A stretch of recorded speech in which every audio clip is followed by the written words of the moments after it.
Hi everyone, and welcome to our video update for this week. We're in the Kleefeld area in one of our early grain plots, and this morning we'd like to talk a little bit about some of the corn diseases that are perhaps affecting some of the fields in the area.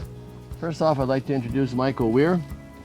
Michael was recently hired by Dupont Pioneer as the area agronomist for Southeast Manitoba, and we look forward to working with Michael in the future. Can you tell us a little bit about your history with Pioneer Hybrid? Thanks, Mark. And again, a little bit of background with DuPont with myself. I've been with DuPont Pioneer going on 3 years now. I started in the spring of 2012. I started with DuPont Pioneer on the soybean research side of things out of Carmen, Manitoba, at the research station there, just working solely with yield trials on the soybean side of things. So testing Pioneer's germplasm across the different maturity ranges in Manitoba. So I started in as an area agronomist 2 to 3 weeks ago, so very excited to get around and meet the growers in this area and learn a little bit more about their farm and contribute in any way that I can.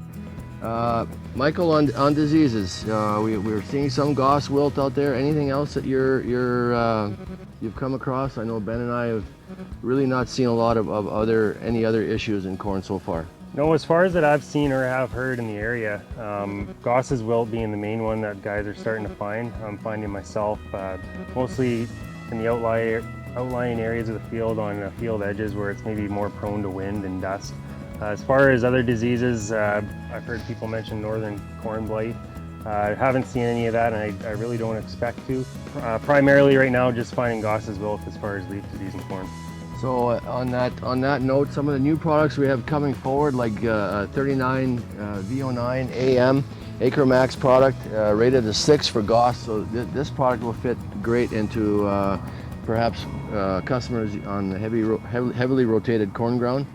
Yeah, correct. Areas where guys are starting to find Gosses showing up, the best way to tackle this issue is through varietal selection. Fungicide will not protect the corn plant from a bacterial disease such as Goss's wilt. So a product like 39 V09 AM is just a great tool that Pioneer has to offer that is strong against a disease such as Goss's wilt. As mentioned previously, we want to touch upon aphids and how many aphids it takes as far as maybe creating use of insecticide. What kind of populations are you seeing out there, Michael? Sure. Well, in most of the fields I've been to, every soybean field has a population of aphids. The ones I've seen are fairly low pressure, but I know in certain pockets such as this area there are fields that are getting close to threshold, so let's talk about that.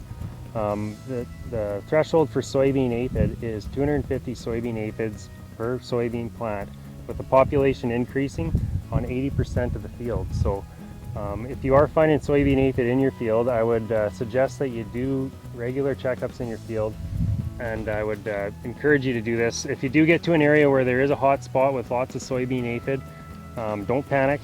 Make sure you're getting a good indication of the entire field, because there's other factors at play, such as beneficial insects that are keeping these populations below threshold.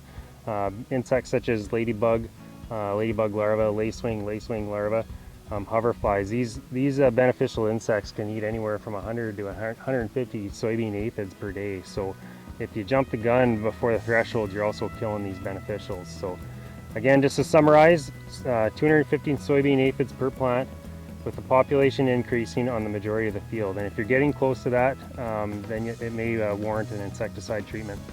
Excellent. Thanks for that, Michael, and thanks for taking the time today. Thanks, Mark.